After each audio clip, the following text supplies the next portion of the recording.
You're locked into the only podcast for Maine high school basketball. The biggest names, past and present. It's Big Time Hoops, the podcast, right now.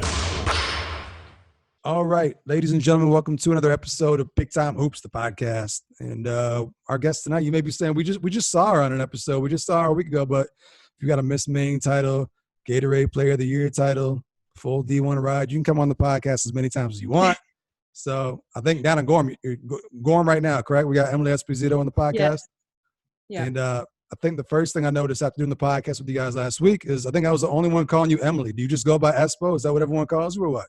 Well, it's funny because I know a couple of people in high school, like they were like, is that girl's name Espo? And I'm like, nope, not quite. But when I got to college, some girls called me Espo, but now at BU, everyone calls me Emily. Now it's like strange to be called Espo.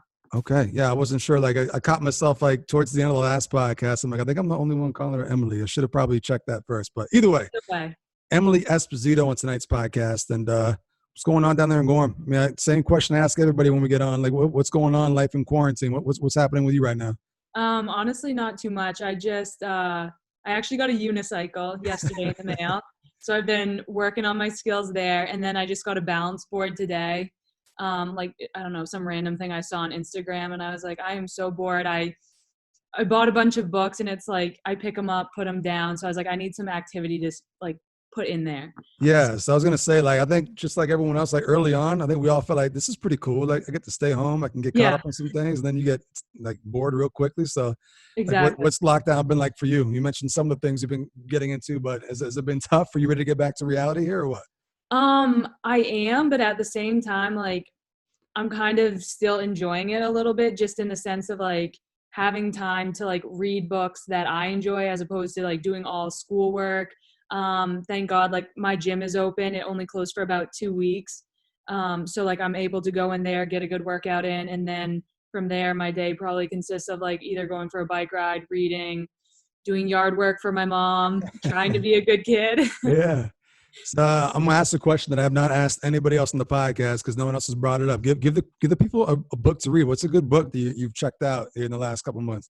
Well, my coach actually just sent me a book called, and I have them all around me right now, but It Takes What It Takes. She just sent me this, so I got to get to that. But a good book I just read, actually, I just finished. It's called What Drives Winning with Brett Ledbetter, and I think every athlete should read it. He hosts an athlete camp with elite athletes like Nafisa Collier from UConn went there. And it's all about like mentally preparing yourself for how to handle certain situations. And I think that is totally underrated nowadays in terms of they always look at talent or athletic ability as opposed to like, okay, how can you mentally handle this situation or this obstacle? So I learned a lot through that book, but yeah, I would definitely recommend it. There we go. If people still read, which apparently some people do, I just picked up a book myself. I'm reading the Phil Knight book, the Nike guy. I'm reading that book right now. So. Oh, Shoe Dog? Yeah. So I'm like halfway through right now. Yeah. So I'm enjoying that one. So we mentioned what you got going on right now, but I want to go back. I want to trace your story and find out how we got here. So are you Gorham born and raised? Are you yes. a Ram through and through? Okay. And yes. what kind of household you come from? Obviously, you're playing at the highest level right now. Were you raised in a basketball family, or were you kind of like the one to start the basketball tradition in your family? Yeah, it's really funny. Like I have 2 older brothers. My oldest brother is 8 years older than me. My middle brother is 2 years older than me. So already right there, everything was always a competition and trying to keep up with them. And I think that's where it sparks my competitive nature. But my mom and dad didn't play basketball competitively, really. No one in my family played basketball in college. My brother cycled in college, but that is the only family member to play a sport in college.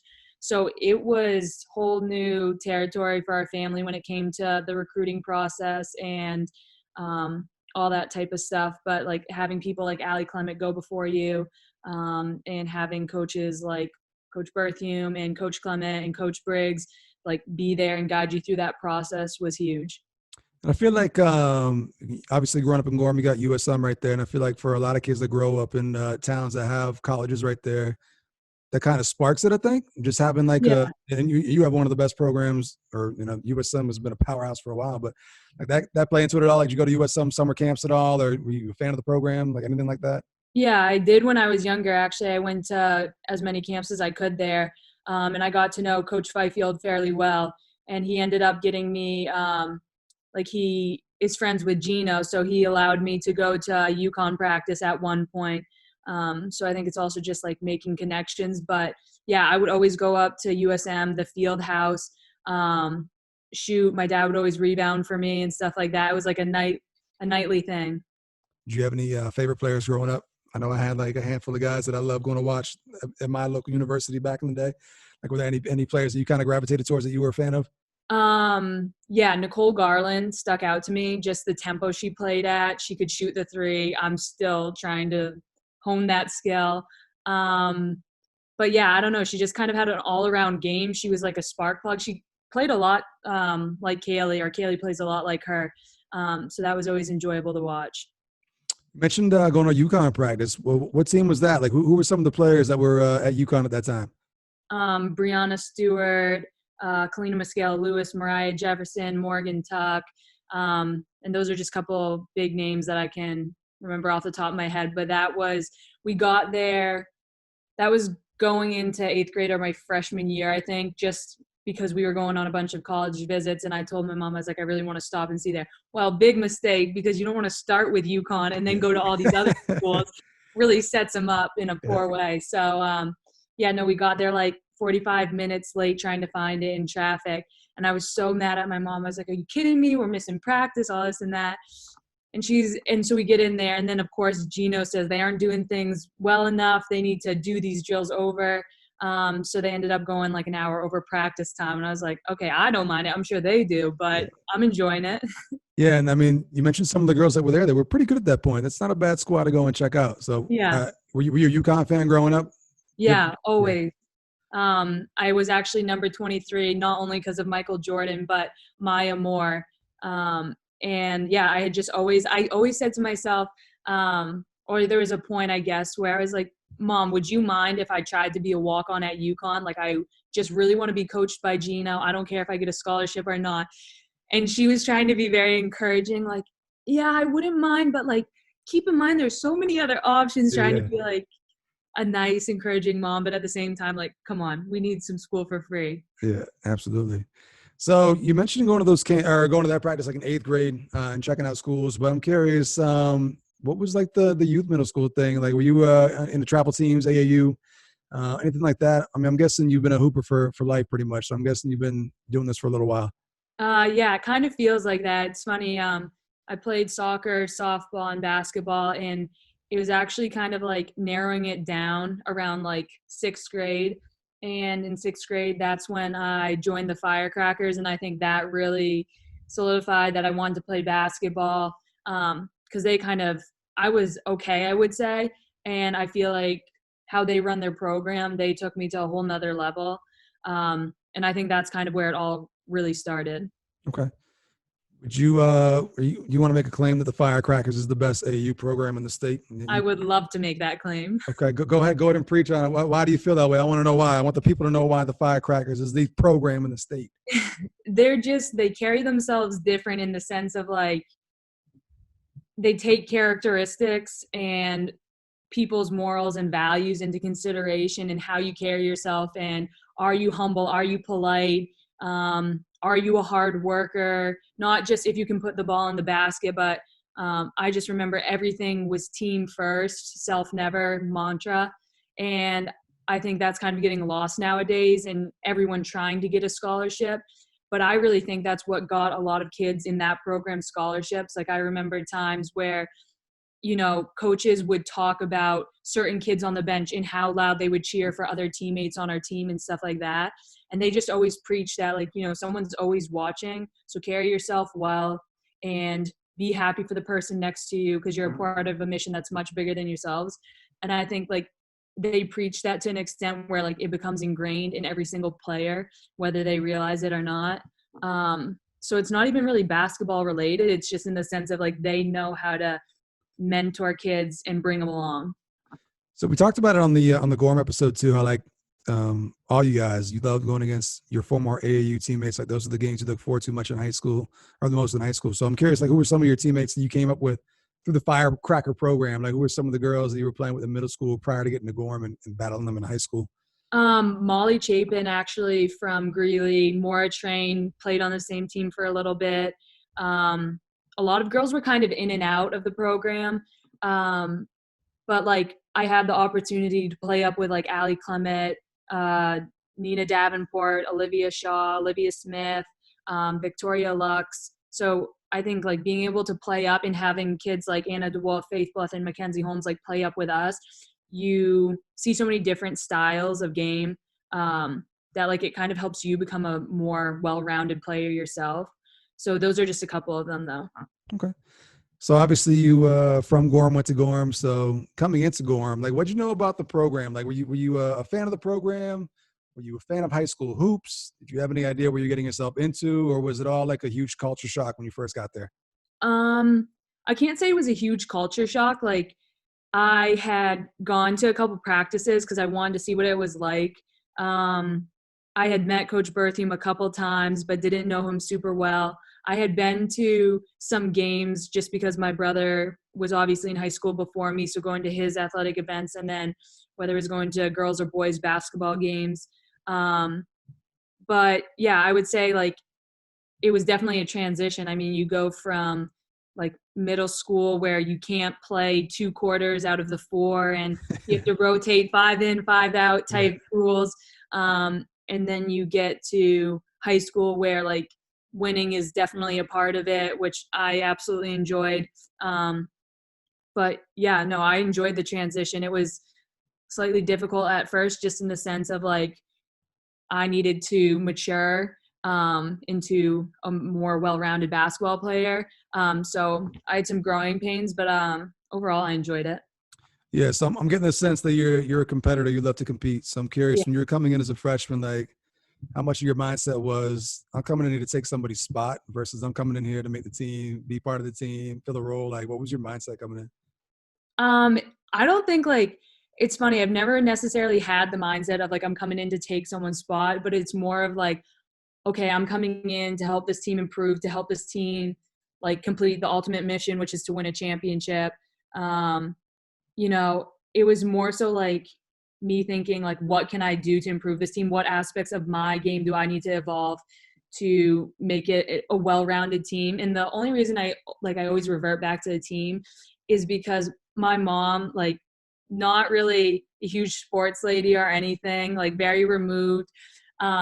But she's always like after every game, it would always be a comment on Emily. I really like that pass you made to so and so. Like I'm like, Mom, you remembered that? Like it was just a normal pass too. Usually nothing like fancy or specific. But she just is huge on like the team gets you so much further than just trying to boost yourself or your own stats and stuff like that.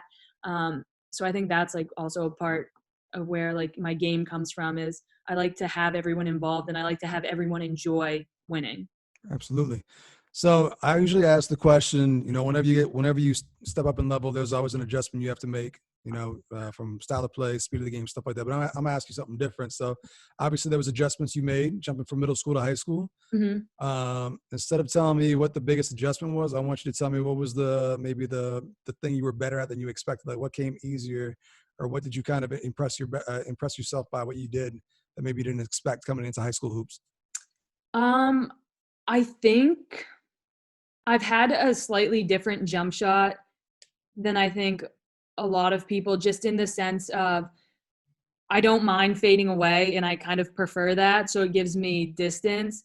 But like that always started because I had 2 older brothers who would block me all the time. But yeah, I think like I didn't realize like I did it a little bit in middle school and in high school. I think it came naturally just in the sense that the girls were bigger and you kind of have to make do. So it's like, okay, I'm going to fade away a little bit more or I'm going to do a step back. And I didn't really realize that, but I think it translated over much better than I expected. So obviously you guys during your time, you had tremendous success. Curious, when you first came in, like you said, you like to win, you like to, you know, help the team to achieve goals and stuff like that. Like coming in from day one, like were you thinking state championship? Like was that even on your mind? Or was it more so I'm coming in here to score, I'm coming in here to get stats, I'm coming in here to earn a spot? Or like were you thinking like state championships and those type of goals like from day one? No, And day one, if I was. so, a two-part question. And if so, how much of it was from you, and how much of it was like just the culture that was already in place? Yeah, so definitely day one, I came in with expectations of like, okay, we're gonna like I came in with Kristen and Kaylee specifically, who had been on varsity all 4 years as well. And so I was amped up because I know how they play, they know how I play. It's like we can only feed off of each other. And then we have these upperclassmen like Abby Hamilton, Molly Merrifield, like and a couple other girls who just kind of kept the team together in that sense.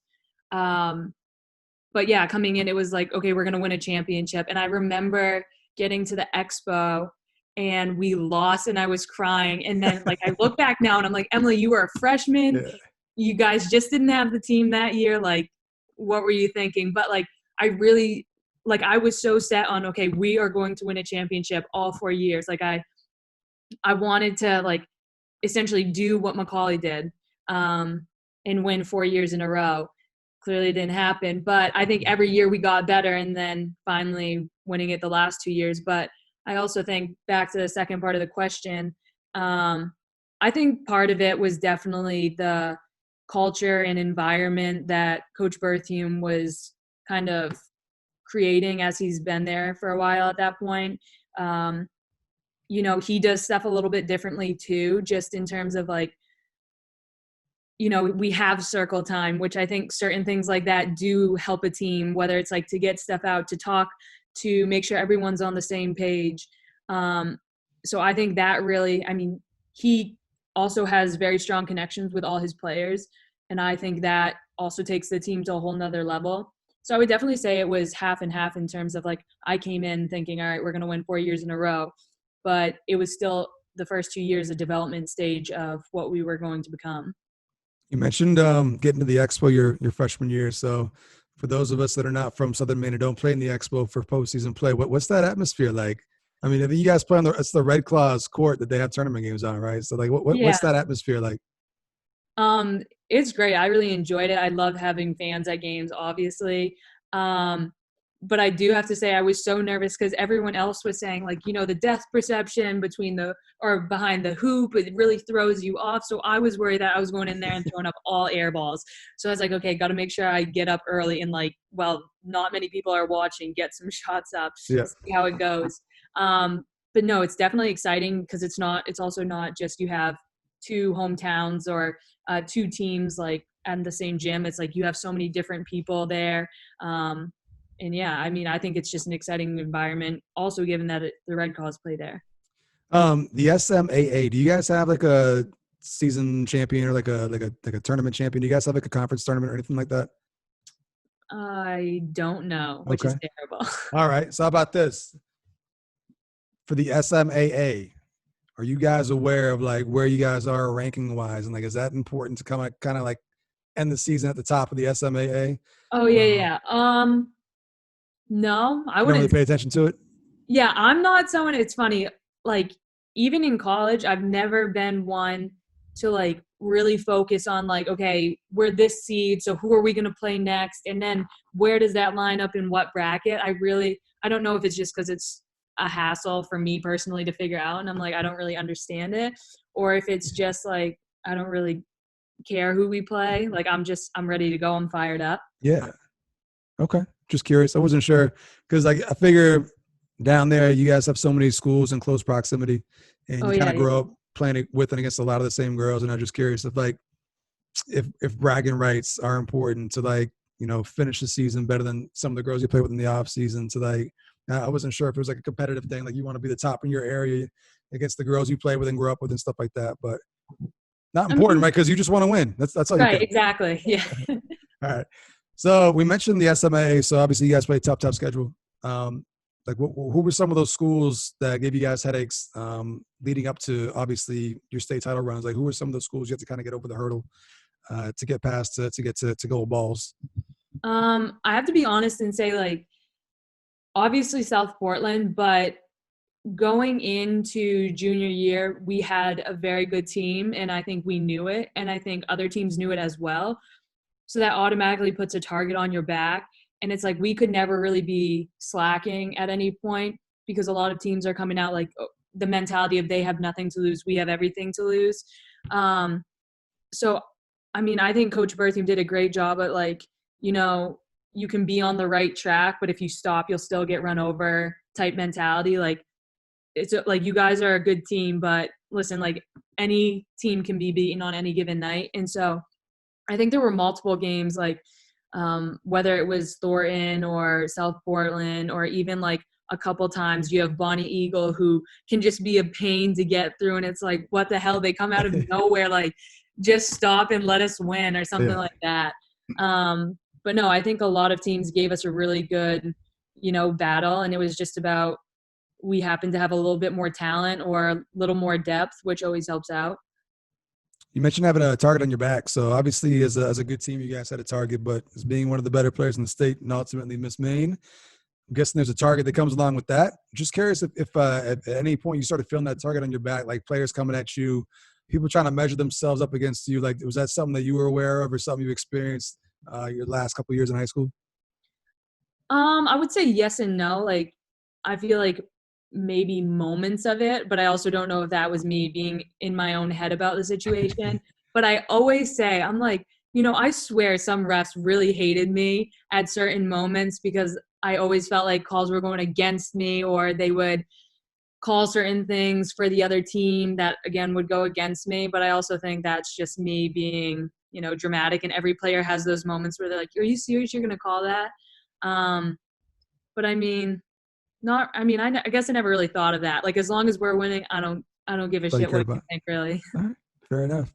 So let's get to these state title runs. So you mentioned junior and senior year, you guys were just really, really good. I don't even know, like, what was it? Oh yeah, you guys had a streak, undefeated streak, right? So yeah.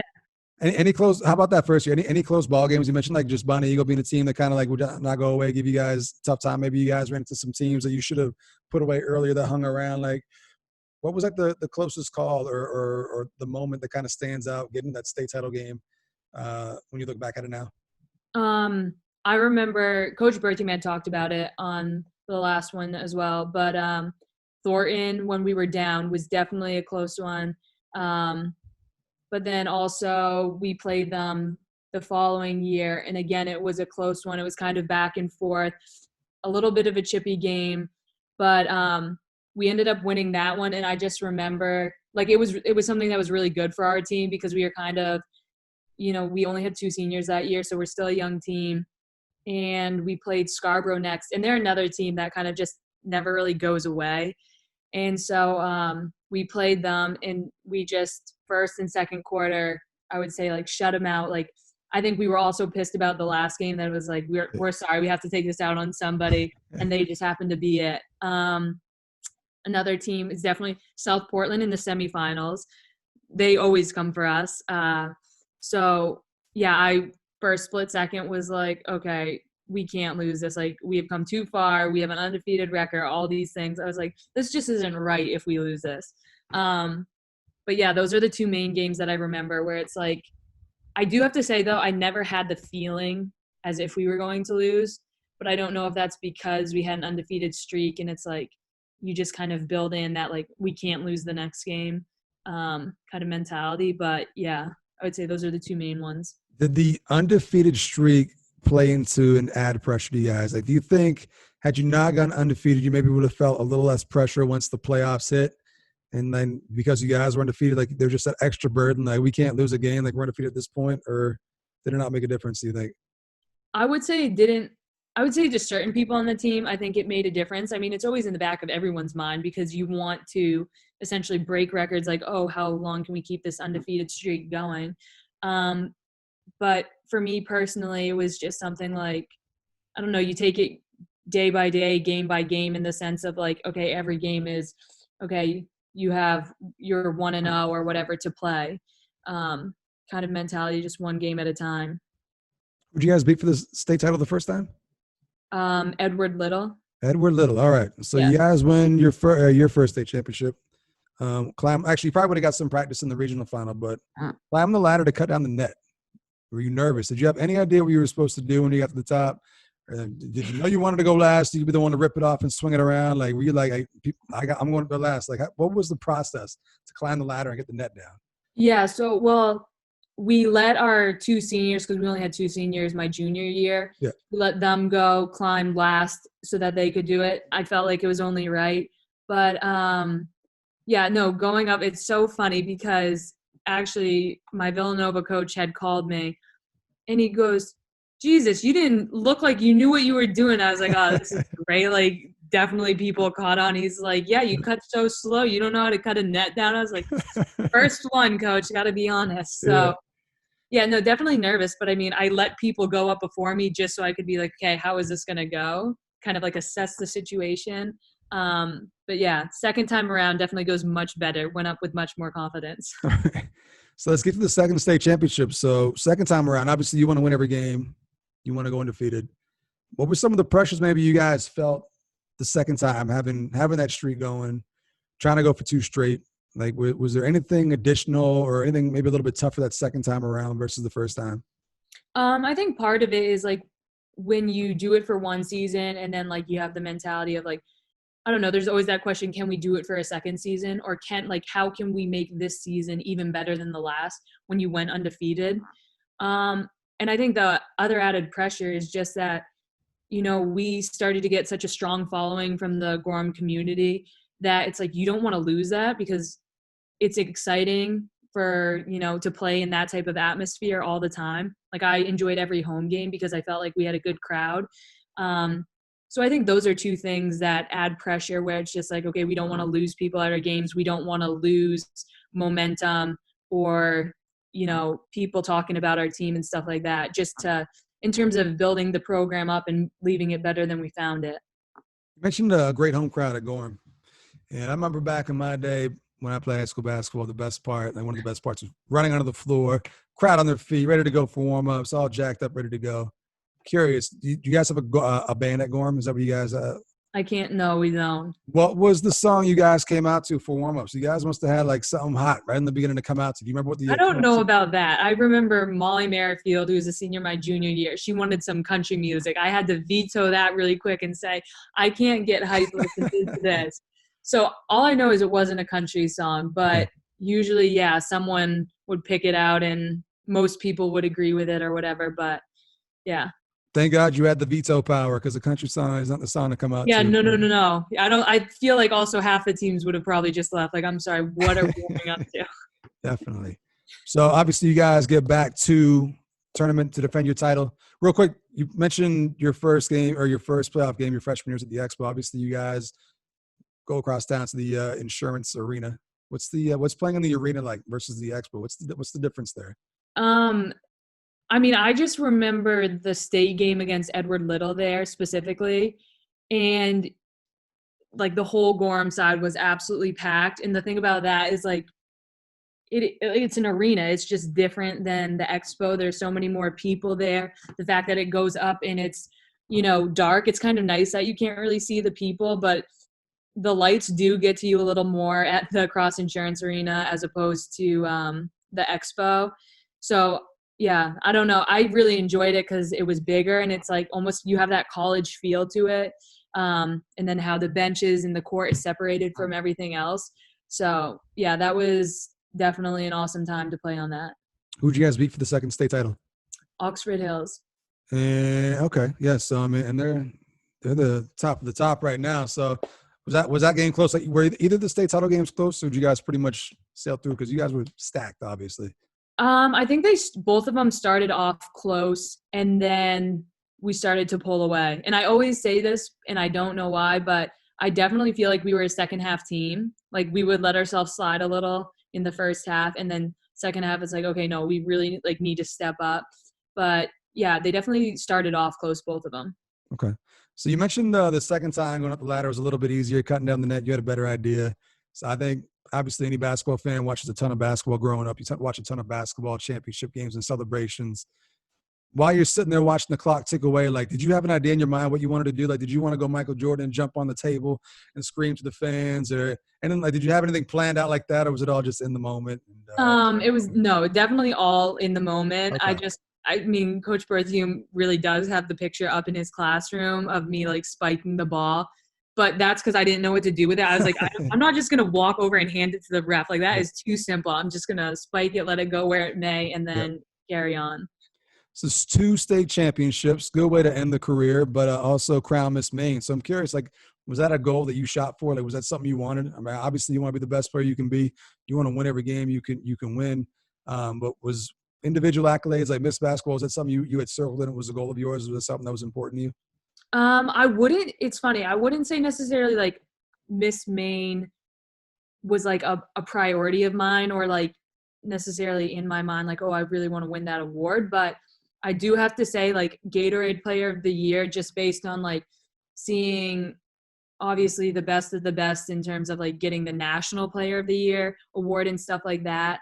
I had always wanted to win that. And like a side story from that, my mom grew up in North Dakota and we went to her high school, which had actually shut down, but they had a couple posters and one of them was a Gatorade poster and it said, "They did it, will you?" And then it had all these names, Michael Jordan, Maya Moore, Shaquille O'Neal, Kevin Garnett, like a bunch of them in the background. And I hung that over my door and every day it was like, okay, like this season, like I want to win. And that was kind of the same way as the state championship. I was like, okay, all 4 years I want to win Gatorade Player of the Year. Clearly it didn't happen, but you know, you get it 1 year and it's like, all right, decent. It's not bad. How about when, so for Miss Maine, like you find out when everyone else does, right? So you get crowned like at the McDonald's banquet, right? Yeah. So were you sitting there nervous? It was like a Heisman moment where they had the camera on the finalists. You just sitting there like, oh God, I hope they call my name. Like, or did you kind of have an idea that it was going to be you? No, I wouldn't say I had an idea. My biggest thing is I hate speaking in front of people, especially like live crowds. And I was like, so when I got announced or whatever, and I'm walking up there and I have my piece of paper and I just look at the lady and I go, so a speech, like, do I really have to, I have to give one in front of all these people? She goes, yes, it's going to be fine. And I just sit out there and I'm shaking. I'm like, this is going to come out terrible. Thank God I wrote this and didn't just freeball it. Yeah. So yeah, a little nervous. Nah, you know, that's the inconvenience that comes with being the best, I guess. You got to give a speech. So poor you. But no, so obviously ended your career on a very, very high note in high school, but obviously still playing now. So playing at the next level. What was the recruitment process like? How early did it start? What were some of the schools that were looking at you? How'd you narrow it down? Like, I want to know the whole story. I didn't have a very big recruitment process. It was pretty much me picking a school and going there. So I'm curious what it was like for you. Yeah, I really didn't know what I was getting into. I do have to say though, like just as an overview type thing, my parents weren't really involved in the sense of like researching or telling me what school to go to or what would be best or where to go. And I really appreciate that because I think that really helped me grow just as a person too. Like, you know, for me to decide where I want to spend the next 4 years or however many. But yeah, I would say recruitment started 8th grade, like 7th, 8th grade, recruiting started. And then freshman year, I got my first offer from UMaine. And then from there, it was kind of like high school. It just really started in terms of like still getting recruited, still getting offers. Yeah, I mean, my mom is a very go with the flow type lady. So whenever we had an opportunity to go see a school or go visit it, we were always game to do that. So like I said, we had stopped at UConn first. We then went to Hartford when Jen Rosati was the coach there. We went to GW. Where else did we go? We went to Delaware, Villanova, St. Joe's in Philly. Those are a couple off the top of my head I can remember. But at the end of it, I just remember going to an Ohio State camp freshman year, and just like the arena they had, the campus, the facilities, I was like, okay, this is crazy. Like, this is the type of school I want to play at. But then like you're driving around campus and I'm like, I'm just going to be a number here. So that definitely like started to play into my head of like, okay, how am I going to go about this? Like narrowing down schools. And at the end of the day, I tried to, like, I kept a journal of the coaches that would call, the schools, and then how often they would call. Were they consistent with what they were saying? And the only reason I say that is like in case it's advice that helps anyone in the recruiting process, because oftentimes people can sell you stuff that is not real. And then you get there and it's a whole nother story. But yeah, I mean, it was definitely an experience and different than most things. But I just remember also one thing Coach Briggs would always say to us, he's like, you guys will never be this wanted again in your life, so take advantage of it. And I was like, all right, a harsh reality, but okay. One question I have is, you mentioned like growing up around USM and working out in the fieldhouse and stuff like that. USM should have offered you the scholarship and locked. Well, obviously they can't lock you, but they should have offered you one way back in the day and got that lined up. I don't know why they didn't do that. We'll talk to Gary Fifield, see what he says. Yeah. Other thing too is you mentioned UConn as one of your early visits. This would have been like way back. So, and you mentioned just not mind being a walk-on just to be able to play for Gino and stuff like that. Like senior year of high school, was it the same mindset? Were you like, I would still go there and be a walk-on? Were you like, I want to go somewhere and play? Is it? I guess that kind of came into your decision making as well. Yeah, I mean, for UConn, first of all, too, it was never really like a visit of like them taking me around campus in that sense. It's just I really wanted to see what the next level was like and what to see a winning culture look like. But going into like junior, senior year, it did get to the point where it's like, yeah, as much as I want to be coached by one of the best coaches in the world, at the end of the day, I still like I'm a competitor and I want to be able to contribute to a team and like have an impact bigger than just being a practice player every day or whatever. So I would say junior and senior year was definitely different in the sense of it's like, why? No, I don't want to be a walk-on and like get beat up every day at practice for no reason. Obviously, went and decided to go to Villanova. So what came into that decision making? And real quick, if you said the campus, I will agree because I've been there before. That is a beautiful, beautiful campus. They would have sucked me in with that right there. But curious, what kind of came into your decision making to go there? Yeah. Part of it was, they started recruiting me in 8th grade. And for me at first, it's like that said a lot that they were loyal and consistent throughout the process. Harry Peretta has been there for 42 years and just retired. But, he helped Pat Summitt and he was really like he paved the way or was one of the pioneers for women's basketball. And so I think that just like to be coached by someone like that is huge and you can learn so much. And I had always thought like, okay, I might go into coaching someday. He would be a great person to learn from. And then you too, like take into consideration things like the facilities. And we just had a whole new pavilion rebuilt and state of the art, like fingerprint to get in everywhere. You have like a recruiting lounge. Another like factors, you have the men's team who's winning national championships and you're like that culture can only trickle over to the women's side. Campus, like you said, is beautiful. I wanted to be away from home to like just experience something different and be able to grow and become more independent. So I think it was a lot of things that like I guess a lot of people wouldn't take into consideration just in the sense like not a ton of it was basketball based. Just in the sense like, oh, I fit how they play because I didn't at all, just given that they shoot threes all day long. And that was not my forte. Another thing too, that the spot, Philly's dope. Like that's just a really, really good place to be in. It's a really good spot. Except when the Patriots lose to them. Oh, yeah, I could imagine. Yeah, that's true. I could see that. Biggest adjustment, obviously going up in a level, not just to D1, but to major D1, Big East basketball, college basketball. What was the biggest adjustment for you? You mentioned the style of play was an adjustment. Yeah. What are some other things that you had to adjust to? People always said like the speed of the game, the court is 10 feet longer. And you get to a point where you're like, yeah. Like, I get that. I've heard that. But it's like, no, like until you do it, like you don't really know that 10 extra feet kills you or the pace of the game. Like I just remember one time, one of my coaches at Nova being like, Emily, you look like a gnome out there. I'm going to need you to defend someone. And so like, I mean, I always take that stuff, I think, pretty well and laugh it off. But in the sense of like, these girls are really athletic. Like it's no joke. Like they're all the best of the best or the best of their team or wherever they came from. And I would say like the biggest thing that helped me grow at that level was one of my teammates, Jana Tucker, was ranked 8th in the country. Coming out of high school was USA MVP originally went to Tennessee and then transferred and came to Villanova, and just like her knowledge and kind of mentoring me through the whole process. And my first 2 years of school was a game changer. And I would say for anyone going into college ball, like have that person you can, look to for guidance, because like she would guard me in practice. I absolutely hated it because I got blocked all the time. But it's like afterwards, she would help me with certain moves of like, okay, you should do this instead of that, or, read their body language or what they're doing. And I think it's like small tips like that really help you improve as a player. It's not necessarily like doing all these crazy drills that makes you the best. It's like mapping it out in your mind as well.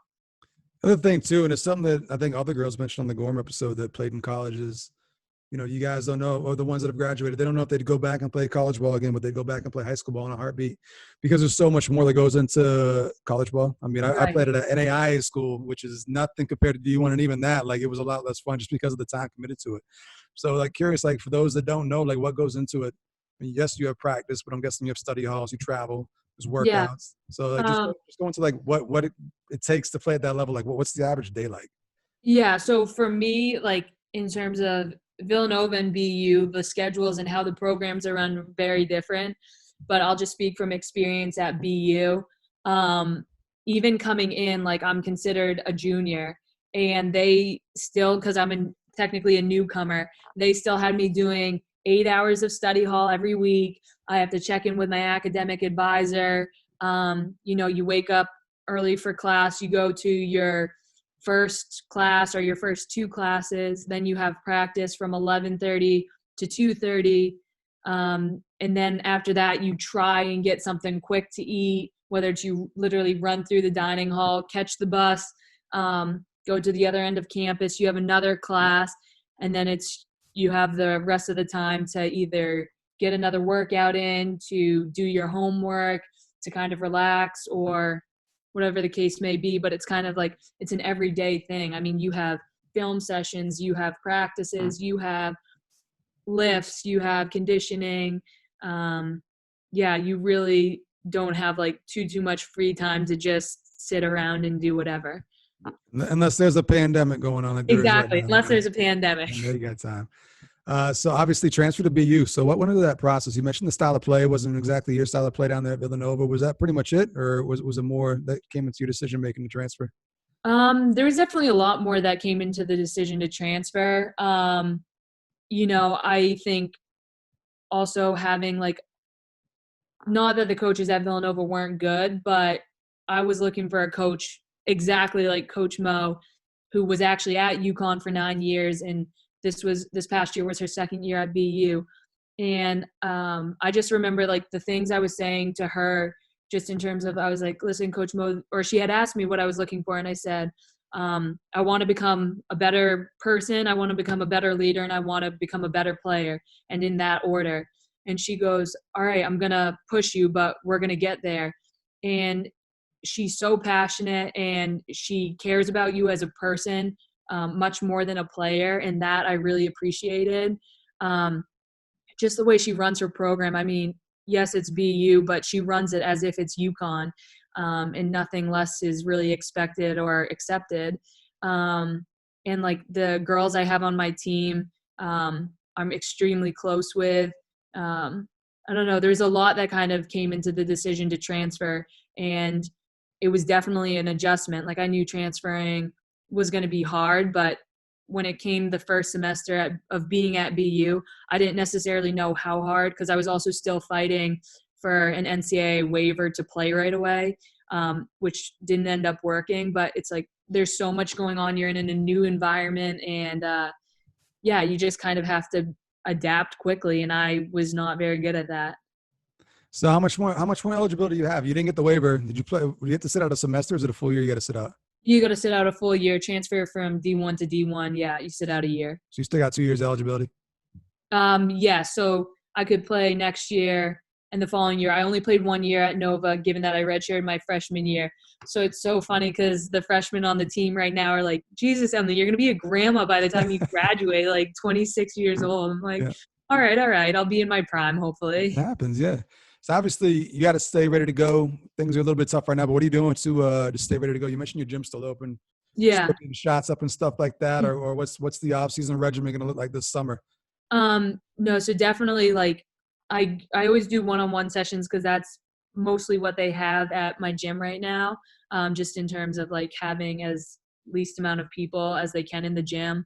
So I always try and get in a workout there. Like I said, bike. A lot of it for me is cross training right now, so I don't beat my body down. The only other thing is like shooting in the driveway. It's like throwback to when I was younger. And of course, like my basketball court area is like right under a bunch of pine trees. So it's like caution to the pine cones that are falling because you're about to break your ankle if you aren't aware. But yeah, I mean, it's been fun. Like for the 2 weeks that my gym was closed, it was kind of me coming up with my own workouts. So I ordered a bunch of bands and stuff like that. So it's fun to like try some of that stuff out and come up with it as you go. But yeah, I feel like I'm getting in better shape and not necessarily beating my body down so bad. What's your gym? You can show your gym some love right now if you want. Momentum Performance and Wellness. They have two. They just opened up their second location downtown Portland, but they have one in South Portland that's right near the main mall. There we go. And then two, you mentioned bike riding and saw you and Mackenzie doing some bike riding this weekend. You guys should start a little bike club and get these big bike rides going. Everyone can kind of join it. You guys can start a movement. I know, especially for basketball players, give our knees a break. Absolutely, yeah. And it's nice weather for it. It's perfect to be doing right now with the great weather we have. So Exactly. before we get up out of here, I'm just going to hit on some random topics. So I mentioned that earlier when we were trying to schedule a time, I said I have a huge void in my life on Sunday nights because The Last Dance is done. So first of all, did you watch The Last Dance? I did. Okay, and where do you stand on the GOAT after this? Like, are you on Jordan's side? Are you on LeBron's side? Are you on somebody else's side? Like, Never on LeBron's side. Let's just say that. But no, I am a Jordan guy. There are moments where I'm like, I take that parent mode and I'm like, I'm not mad. I'm just disappointed attitude to him. I'm like, come on, we're better than that. But at the same time, I'm like, that man just cares so much. He's a competitor. Like you got to do what you got to do to win. But like I have been and will always be a Michael Jordan fan. Do you feel like he was 100% truthful in some of the things he was saying? I mean, it's tough not to kind of fall into it as you're watching it, but there were some things he said. Like, do you think he was being 100% truthful throughout the doc? I'd say wavers once in a while, but I like to give him the benefit of the doubt and hope that he's not lying. Okay. All right. That works for Not me. a clear answer or decisive, but This is the one thing I will say, all right? The whole food poisoning thing and the pizza delivery thing. I find it far-fetched that Michael Jordan, the most popular athlete in the entire world, is at a hotel and that five guys are just going to go to his hotel room, get past security, all this stuff, get to his door to deliver a pizza. And like I doubt he made the phone call. How do you know it's going to Michael Jordan's room? Like there's just a lot to that story that I have a hard time believing. That's just me. I agree. Still great though. I'm just going to give him the benefit of the doubt. Yeah. All right. So some more random topics before we get up out of here. I didn't even think about these. Let's just see what I can come up with. But we'll go back to kind of speaking on college. So let's say you could go to any college you want. We'll make up a college and you can bring 4 Maine girls with you. So you're going to go build the ultimate basketball program with Maine girls. Mm-hmm. Who are you bringing with you? Who are the 4 to go run D1 with? I have to say, I'm going to stick with my answers that I did last time. Go with Anna DeWolf, Mackenzie Holmes, Allie Clement, and Kaylee. Tough to beat. It's tough to beat right there. That's what I like to think. Yeah. Favorite shoes you had during your high school years, or even you could be right now, like your favorite basketball shoes you played in?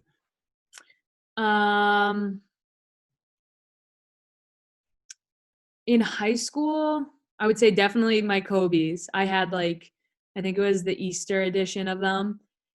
Didn't go with our uniform at all, but still loved them. And then I had a black and white. It was like they were half and half. Again, Kobe's, loved them. And I would say even to this day, like even with the shoes we get in college, those were definitely still my favorite. You mentioned uniforms. Like what school did you play against just had really nice uniforms? You were kind of like, damn, like they got some fresh stuff. That is nice. I like those. In college or high school? Either or. It could be either or. well, I won't say we played against them, obviously, but the Villanova men, I swear, they got a new uniform every freaking week. Yeah. And I was like, I'm sorry, Title IX comes into play at some point. Like, I know we have 3 or 4 jerseys or uniforms, but I would also like, a black uniform with gold or random stuff like that. I mean, they did win a national championship, so I'll give it to them, but still. Okay. How about the craziest arena you've played in? Obviously, you played in some bigger ones at the D1 level. What's like the venue you've been to that was just like a crazy atmosphere? You mentioned going to an Ohio State game. How about actually playing at? I would say probably, okay, well, my freshman year at Nova, we played at Notre Dame. And in terms of like fans, those people are dedicated. Everyone has a green shirt. I mean, the only people in like blue and white was right behind our bench. But definitely they have some dedicated fans. And it was, I think, sold out, like packed house. But my sophomore year, I'd say the craziest gym we played at was West Virginia, just in terms of like, it is like a coliseum in terms of how high it goes up, and it's like a dome essentially on the top. And they shot a musket at the beginning of the game because the Musketeers did not anticipate that coming. So I would say, yeah, so far those are the 2 craziest gyms. All right. So obviously playing at that D1 level, you get a lot of gear. You got a lot of practice gear, travel gear, all kinds of nice gear. Who's your one friend that's always like, "Yo, let me get some gear. Let me get some stuff." Who's trying to get free stuff? Well, I mean, it was definitely, well, now that like Mackenzie's at Indiana getting all this gear, she doesn't ask as much. In high school, I think it was like also more so my freshman year when everyone would ask because it was something so new. And we just like every week we got something. My mom is like, "Do you really need another pair of shoes? All this and that." She like, "You She doesn't have so understand. much at this Yeah, point." she doesn't understand. Of course you need Yeah, that. exactly. I was like, "Mom, you got to rotate all the time." But no, I mean, Mrs. Nelson, Anna Nelson probably asks me all the time for like, "Do you still have any of this gear? Could I have some of this?" I'm like, "Oh my gosh, Anna, I gave you like half my wardrobe of like Villanova stuff." There you go. You can add big time to the list. I like freebies. Like non gave me some Gorham gear, but I'll take some All right. BU or if you have any Nova gear lying around, I'll take that. All right. So obviously we know you as an offensive player who could get buckets. Can you get stops? Do you take pride in your defense? And if so, give me one time in high school where there was an opponent getting buckets and you told your teammate, "I got her. I got this." Oh, this is interesting because I never really, like Mrs. Nelson, one of our assistants, would hound me. She's like, "Emily, you do not apply yourself on defense. Like, we need you to step up." And I look back now and I was like, "Oh, I really did stand straight up the whole time I was guarding someone." I would say 2 people that like I would always switch on to was Katasia Titherington from Deering and Alex Hart from Thornton. It was like they would just have a moment where they'd go off or something, and it was like, okay, one, we can't let this happen, and now's the time I'm really going to apply myself to defense. Yeah, it would probably be those 2 players, but I feel like I've come a long way with my defense, especially this past year. So yes, I'm much more proud of myself now. All right. I was reading the bio on BU and on BU.com, and it says 2-time SMA Player of the Year and SMA All Defensive Team. So you must have played some defense in high school, or is that not accurate? Is that a lie? I don't know if Coach Berthew made them give that to me or what. That man can get a lot of things if he wants it. Okay. So before we get up out of here, I'm gonna give you a chance to have the floor. Any rumors you want to clear? Any more suggestions for some good reading? Maybe some good TV watching for the fans out there. This is your chance to say your final piece before we get up out of here. I don't know. I mean, I would say actually the one piece of advice I would give to everyone, but specifically athletes, is like during this time, I wouldn't like be so worried about the physical aspect of like, obviously you want to stay in shape and do what you can, but just like talking with my team and my coach, it is such a great time to like train yourself mentally. As I started off with saying, like with the book I was reading, like every day I try and read a little bit of, whether it's like switching books or the same book every day, or just like watching TED Talks or listening to podcasts. And I know some people are like, you sound like a grandma right now, but I really think like, you know, like that's kind of how I start my morning, is like watch a TED Talk. And I think that at the end of the day will help you in some capacity of your performance. So I would just say like really like kind of mentally train yourself for whatever sport you're about to continue with or whatever you're about to embark on. Good advice right there. And I have one more question, actually. I just thought about it because something you said earlier as to, you know, one day possibly wanted to be a coach. After you're done your playing days, you going to come back and take Lon's job? Are you going to take over at Gorham? Is that the plan? I don't know. We'll see. One, if it's open, but two, it's a lot to live up to. So maybe I just try and jump into some college coaching, see how that goes. Assistant, obviously. Okay. Nothing wrong with that right there.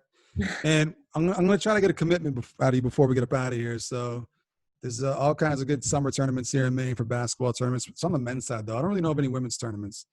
But if I can find a women's tournament, I want to throw a big-time team in there. So I'm going to try to get the best girls in the state. So can I get a commitment from Emily Esposito to be on Team Big Time if I can find a women's tournament? And we'll just go there and we'll fucking destroy everybody. Yes, you can get a commitment. All right. And I just thought about this now. I don't know why I didn't think about it earlier, but I'm guessing it's a package deal if you come. Guessing Mackenzie will come too? I'm guessing she should.